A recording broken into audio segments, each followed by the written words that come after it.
दोस्तों ये मूवी है दो गर्ल्स की जो कि हेल्प मांगने के बहाने एक घर में घुसकर अकेले आदमी पर जबरदस्ती करती हैं और उसका रेप करती हैं। तो चलिए इस मूवी को शुरू करते हैं। इस मूवी के स्टार्टिंग में हम एक मैरिड कपल को देखते हैं जिनमें से हस्बैंड का नाम इवान होता है और वाइफ का नाम कैरन है। इन दोनों के साथ इनकी छोटी सी फैमिली में दो बच्चे भी हैं। आज फादर्स डे है और ये दोनों बच्चे अपने फादर्स के लिए केक लेकर आए हैं। ये पूरी फैमिली एक साथ फादर्स डे सेलिब्रेट करते हैं। वहीं पर हम लुइस को देखते हैं जो कि कैरन का असिस्टेंट है। कैरन एक आर्ट गैलरी के लिए काम कर रही होती है और कुछ ही दिनों में उसे इस आर्ट को आर्ट गैलरी में पेश करना है। कैरन अपनी आर्ट को मूव करने का जिम्मा लुइस को दे देती है। इसके बाद पूरी फैमिली बीच ट्रिप जाने के लिए प्लान करती है, लेकिन अचानक इवान को उसके ऑफिस से बहुत सारा काम आ जाता है। साथ ही इवान को सोल्जर इंजरी भी है जिसकी वजह से वो इस बीच ट्रिप में नहीं जा पाता है। वहीं हम देखते हैं कि कैरन अपने बच्चों को लेकर इस ट्रिप के लिए निकल जाती है। वहीं इवान अपने पेट के साथ घर पर ही रह जाता है। वो एक आर्किटेक्ट है और वह अपने काम को बैठकर पूरा कर रहा होता है। काफी रात हो जाती है और बाहर बारिश भी होने लग जाती है। जब रात में इवान काम कर रहा होता है तभी उसके दरवाजे की बेल बजती है। जब इवान दरवाजा खोलता है तब वह देखता है कि बाहर दो लड़कियां खड़ी हैं जो बारिश में पूरी तरह से भीग चुकी हैं। इन लड़कियों में से एक का नाम बेल और दूसरी का नाम जेनेसिस होता है। दोनों इवान को बताती हैं कि हम लोग पार्टी में जा रहे थे, लेकिन फिर अचानक हम लोग रास्ता भटक गए हैं। बारिश के कारण हमारे फोन भी बंद हो चुके हैं। इसके बाद इवान उन दोनों लड़कियों को घर के अंदर आने का परमिशन दे देता है। इन दोनों में से एक को अपना आईपैड भी दे देता है ताकि वो अपने पार्टी वाले एड्रेस को पता कर पाए, लेकिन यह लोग देखते हैं पार्टी वाला एड्रेस यहाँ से बहुत दूर होता है। इसलिए इवन इन दोनों के लिए एक कैब बुक करता है। वो कैब 45 मिनट में यहाँ पहुँचने वाली होती है। इसके बाद वो दोनों लड़कियां इवान का वॉशरूम यूज करके फ्रेश होती हैं। वो दोनों बारिश में बिल्कुल भीग चुकी थी।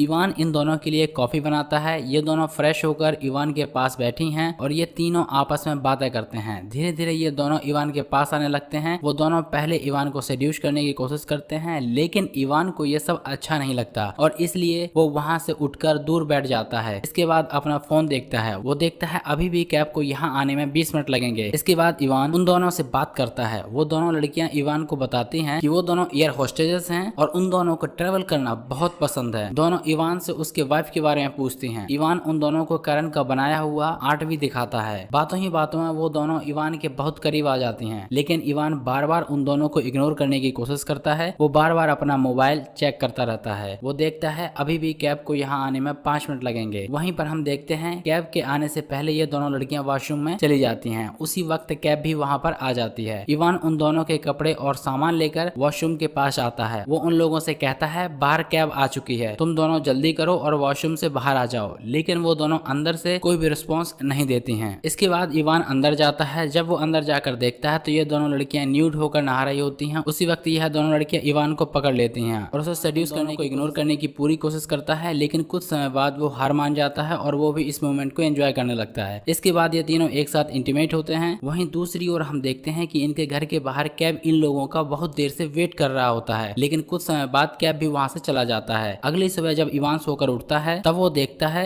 वो लड़कियां यहाँ पर नहीं है। यह देखकर उसे ऐसा लगता है जैसे वह लड़कियां यहाँ से जा चुकी हैं। जब वो अपने किचन की तरफ जाता है तब वो देखता है उन दोनों लड़कियों ने किचन का बहुत बुरा हाल कर दिया है। यह सब देखकर इवान को उन दोनों पर बहुत गुस्सा आता है। उसी वक्त उसे कैरन का वीडियो कॉल आता है। उसके घर पर दो लड़कियां थीं, इसलिए वो अपनी वाइफ का कॉल बाहर जाकर रिसीव करता है। इधर बाहर आकर इवान अपनी वाइफ से बात कर रहा होता है। वहीं दूसरी ओर अंदर जेनेसिस और बेल अजीब तरह की आवाज निकाल रही होती हैं। यह सब देखकर इवान को बहुत गुस्सा आता है और वो जल्दी से कॉल को कट कर देता है। वो बहुत गुस्से में अंदर आता है और उन दोनों से अपने घर से निकल जाने के लिए कहता है। वहीं थोड़ी देर बाद इवान देखता है ये दोनों कैरन के बनाए हुए आर्ट को खराब कर रहे हैं। यह सब देखकर उसका दिमाग खराब हो जाता है और वो बहुत ज्यादा गुस्से में आ जाता है। यह सब देखकर इवान इन दोनों को कहता है तुम लोग मेरे घर से चले जाओ, नहीं तो मैं पुलिस को कॉल कर दूंगा। यह सुनकर वो दोनों हंसने लगती हैं और वो दोनों इवान से कहती हैं अगर तुम्हें पुलिस को कॉल करना है तो कर दो।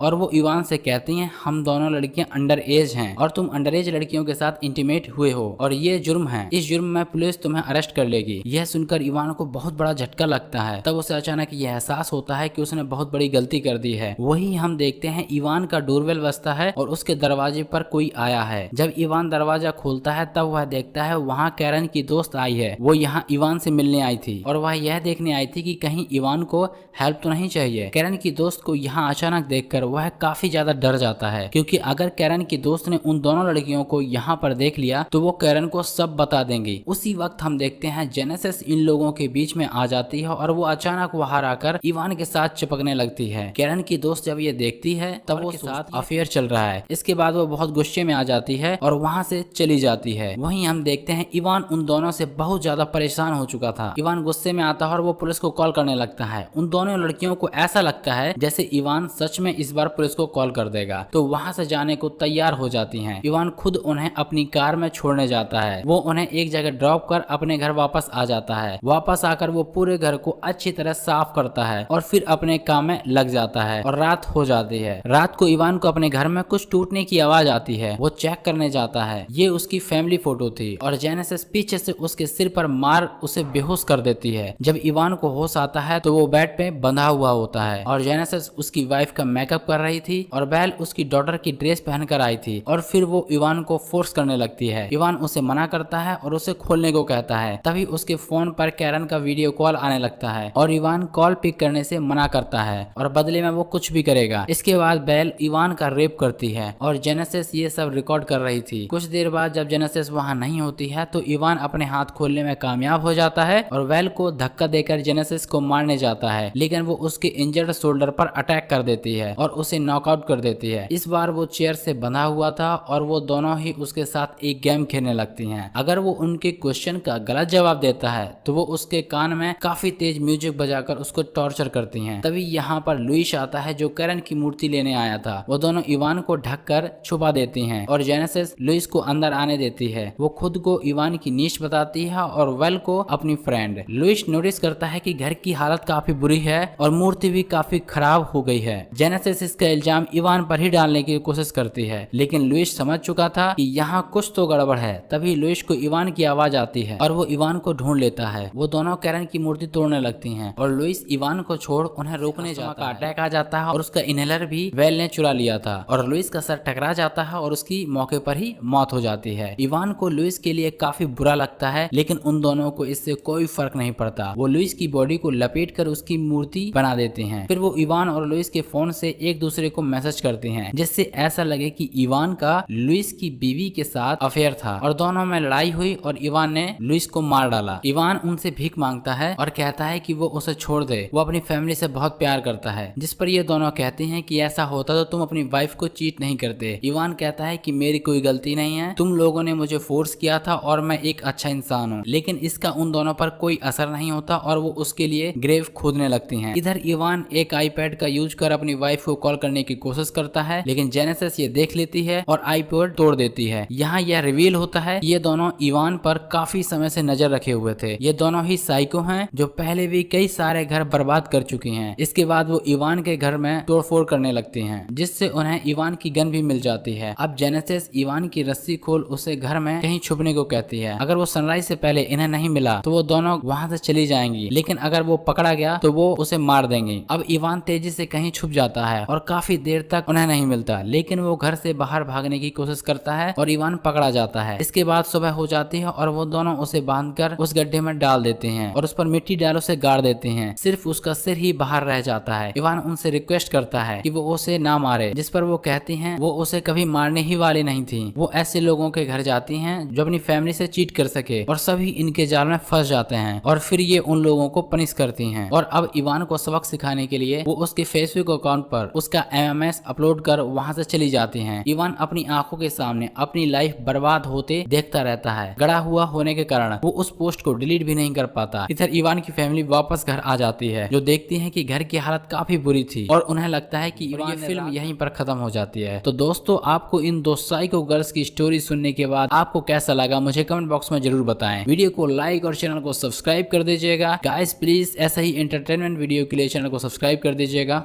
Thank you.